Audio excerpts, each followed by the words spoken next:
Estimados estudiantes, bienvenidos una vez más a su curso de elaboración de instrumentos de investigación. Hoy trabajaremos con la prueba pedagógica, también mencionada como examen o test. Entramos en materia. Fíjense, estrictamente trabajaremos con la prueba escritas, los tipos de pruebas y algunos ejemplos de ellas que nos van a permitir o nos van a guiar en la elaboración de los distintos ítems a la hora de diseñar las pruebas. Bien, la definición de prueba escrita. Este es un instrumento de medición cuyo propósito es que el estudiante demuestre la adquisición de un aprendizaje cognoscitivo o el desarrollo progresivo de una destreza o habilidad. Vamos a detenernos acá para hacer algunas aclaratorias importantes. Primero, es la medición de la esfera cognoscitiva, es decir, estamos hablando de los procesos de senso-percepción, memoria, imaginación y pensamiento o razonamiento. En la medida que vayamos a hacer una medición de cualquiera de estos elementos, sabemos que el instrumento más adecuado para ello es la prueba escrita. Por supuesto, esto tiene sus condiciones. En este caso, si vamos a trabajar con estudiantes, es muy fácil aplicar la prueba escrita, pero si vamos a trabajar con profesores u otro tipo de sujetos, bueno, sencillamente utilizaremos la encuesta. Por aquello que es difícil, porque el docente que asuma o que quiera colaborar con la aplicación de una prueba escrita, cuando otro docente, otro colega se la está realizando, tú sabes, siempre tiene ciertos prejuicios, pues, y entonces se nos dificulta la investigación. Pero la encuesta también hay que tomar en cuenta que sí tiene también el propósito de medir algunos conocimientos, pero no utilizando las preguntas cerradas. La pregunta cerrada apenas da dos opciones, sí o no, y sencillamente con preguntas cerradas no se puede adquirir una medición exacta de lo que del conocimiento que nosotros pretendamos buscar. Bueno, el tipo de prueba: objetivas, tipo ensayos y mixtas. Entre las objetivas están la de completación, verdadero o falso, selección simple o múltiple, pareo o correspondencia, tipo ensayo restringido o extensivo, y las mixtas, que son una mezcla de las dos anteriores. Bien, las pruebas de completación, ¿no? ¿Qué proceso cognoscitivo mide o qué nivel de estos procesos miden exactamente? Bueno, la memoria, la evocación o recuerdo. Es decir, fíjense, la memoria tiene dos aspectos importantes. Primero, ¿cómo se caracteriza la memoria? Está compuesta de dos elementos, ¿no? Uno, el reconocimiento, es decir, cuando tú logras evocar estando en presencia del estímulo que ya anteriormente conocías. Es decir, estás ante una persona, la miras y la recuerdas. O sencillamente el recuerdo como tal, que no estás en presencia del estímulo, es decir, no estás ante la persona, pero logras evocarla, ¿no? Esas son dos condiciones de la memoria. En este caso, se trabaja más con el recuerdo que con el reconocimiento. En la selección. La selección simple puede ser inicial, central o final. Todo depende donde se ubique la palabra que el estudiante debe colocar, debe recordar para darle sentido a la frase que está expuesta, ¿no? Y también tiene su ventaja y sus desventajas, ¿no? La ventaja es que es fácil de elaboración, resolver y calificar. Las respuestas tienen un carácter objetivo, lo que nos permite una calificación más sencilla o un proceso de calificación menos extenuante. Es aplicable a todos los niveles y asignaturas. ¿Cuáles son sus desventajas? Bueno, presta mucha atención a la memorización de datos, descuidando otras capacidades psíquicas superiores. Pero cuando nosotros conocemos estas desventajas, esto nos va a permitir que si vamos a medir o pretendemos medir otras capacidades psíquicas superiores, bueno, no vamos a utilizar unos ítems de completación, utilizamos unos ítems de otro nivel que vamos ya a ver más adelante. Y también tiene otra ventaja: por la facilidad de elaboración de los ítems, a veces algunos de ellos son de poca importancia, tenemos que cuidarnos de eso. Bien, no colocar ítems que sencillamente sean verdades de perogrullo y no no signifiquen ningún esfuerzo para el estudiante. En este caso, los recuerdos de vocación.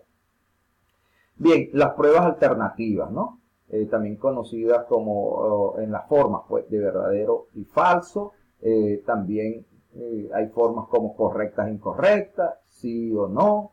O sea, son varias las formas como se puede presentar esta prueba. ¿Qué mide? El reconocimiento. Aquí se está en presencia del estímulo, es decir, el enunciado ya es conocido, solamente él va a asociar, si este enunciado que ya conoce, por ejemplo, el resultado de la multiplicación se llama producto. ¿Es verdadero o es falso? Entonces tiene que escoger alguna de las alternativas. Bien, esta prueba tiene también sus recomendaciones, sus ventajas y sus desventajas. Entre las recomendaciones está, debe haber igual número de proposiciones verdaderas y falsas colocadas en distinto orden para que los alumnos razonen antes de responder. Importante esto. Cuidar que las proposiciones sean cortas, claras y bien redactadas. Anotar las alternativas para responder siempre a la derecha y al calificar a las respuestas correctas se le debe restar las incorrectas. Esto para evitar el azar. Ustedes recuerdan en su época de estudiantes cuando se conseguían con una pregunta de verdadero y falso que no recordaban, entonces se aplicaba el Tin Marín de dos pirigües. Bueno, ese Tin Marín de dos pirigües, que es un azar, se le dice al estudiante que si utiliza el azar, esa respuesta que pudo haber contestado correctamente porque la conocía, entonces si responde una incorrecta, se le va a anular aquella respuesta correcta. Otra recomendación que se le dice allí es que, bueno, hay que alternar, no hay que poner las respuestas correctas siempre en la columna de la izquierda y la otra en la columna de la derecha, hay que alternarlas. Eso es importante tomar estas previsiones. También tiene como ventaja que son aplicables a todas las asignaturas y a todos los niveles y permite abarcar toda una unidad con pocos reactivos o dificultades. Su desventaja es que se presta para responder al azar. Bien, las pruebas de selección. También mide la esfera de la parte de la memoria que tiene que ver con el reconocimiento. Se reconocen dos tipos de pruebas, ¿no? La simple, donde se presentan, en este caso, fíjense, 4 posibles respuestas para que el estudiante seleccione solamente una, ¿verdad? Y la prueba de selección múltiple, donde se le presentan más posibilidades de respuesta. Es decir, ya no va a escoger solamente una, sino que hay más de una alternativa de respuesta correcta, como en el ejemplo siguiente. Entre los siguientes animales son mamíferos, entonces se le dan esas distintas alternativas. En esas alternativas hay más de un mamífero. Bien, las recomendaciones, no usar más de 3 distractores en cada ítem, esto más que todo con la de selección simple.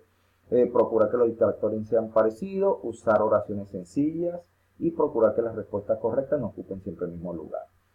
Las ventajas, fácil de elaborar, responder y calificar, adaptable a todas las asignaturas y grados y explora tanto la memoria como la capacidad de asociación y razonamiento, ¿no? Exploración de razonamiento, no muy profundo, pero sí hace una pequeña exploración a ese nivel. Las desventajas, requiere cuidado y tiempo para buscar distractores perfectos.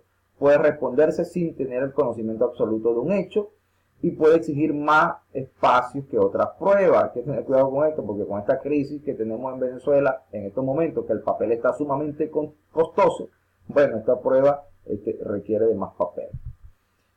Bien, la prueba de pareamiento, ¿no? Pertenece también a las pruebas de reconocimiento. Seguimos en esa esfera, fíjense bien, si ustedes van a medir, buscan medir qué pueden reconocer, es decir, que han memorizado los estudiantes, bueno, se aplican estas pruebas objetivas.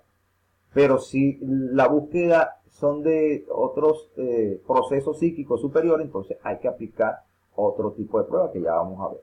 Bueno, el apareamiento se dan las alternativas en una columna con las posibles respuestas, entonces lo que se hace es unas conexiones con flechas, ¿no? Hay una forma de presentación. También es escribiendo sobre la línea el término que corresponde a cada definición, como pueden ustedes ver, en este ejemplo. Se toma, se pone, se da la palabra y se escribe en las líneas la que va a corresponder a cada ejemplo. Y también anotando entre paréntesis el número que corresponde. ¿Okay? Este número que está acá se anota en el paréntesis que corresponde. O sea, con equivalencia de columna y con columnas no equivalentes. Bien, hay unas recomendaciones: usar una sola forma, no las tres, usar 7 dificultades, incluir en la prueba solo elementos homogéneos o de igual clase, procurar que la prueba quede completa en una misma página y colocar en desorden la respuesta y buscar distractores perfectos. Las ventajas son fáciles de calificar, como todas las pruebas objetivas. Explora el nivel de razonamiento, lo explora, nada más. Es muy objetiva y difícilmente se puede responder al azar. Entre sus desventajas está que exige mucho tiempo y esfuerzo para elaborarse. Pero ese tiempo que toda prueba objetiva exige para la elaboración es recompensado después en el proceso de calificación o valoración de la prueba. Exige tiempo para resolverse, más aún si el individuo no está entrenado. Bueno, y en algún caso puede contestarse por eliminación. Sí, esto hay que tener mucho cuidado, ¿verdad? Es decir, se acabaron las alternativas y bueno, queda esta y esta es la respuesta correcta. Entonces, eso hay que preverlo también. Bien, las pruebas de composición o ensayo. Estas pruebas son las más tradicionales, más utilizadas, porque son incluso las menos costosas.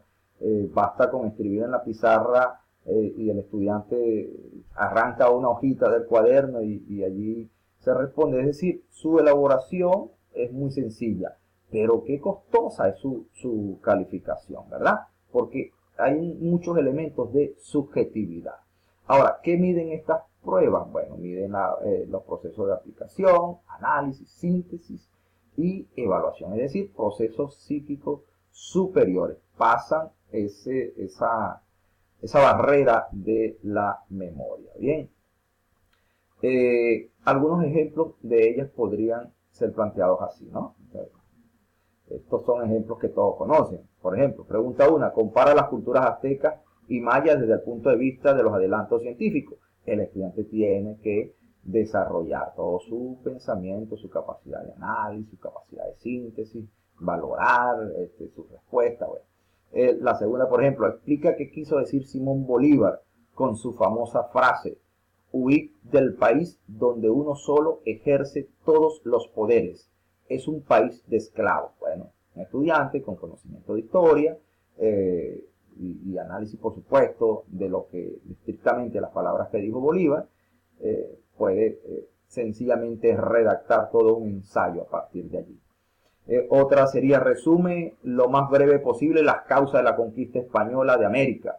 Bueno, también, pues, o sea, esto tiene unos niveles de exigencia, pero las respuestas van a ser de distintos tipos, porque cada estudiante va a pensar de manera distinta. Entonces, ¿cómo logramos nosotros valorar las respuestas? ¿Qué recomendación les doy? Bueno, fundamentalmente la recomendación para este tipo de respuesta de prueba, es que el docente elabore ya una respuesta modelo, o sea, donde incluya todas las características que debe tener la respuesta correcta y le dé el máximo valor. Y a partir de esta prueba, de esta respuesta modelo que ya el docente previamente elaboró, empieza, por supuesto, a calificar. Esto como un método para evitar más la subjetividad, porque sabemos todos los problemas que se acarrean con este tipo de prueba para medir estos procesos. Ahora, usando la creatividad, el docente puede utilizar algunos elementos que le permitan disminuir la subjetividad a la hora de presentar una prueba de este tipo, de composición o ensayo. Bueno, finalmente las pruebas mixtas son las pruebas que incluyen todas las pruebas anteriores, desde completación, selección, pareamiento y pruebas tipo ensayo. Bueno, yo realmente espero que este breve y rápido recorrido por el mundo de las pruebas pedagógicas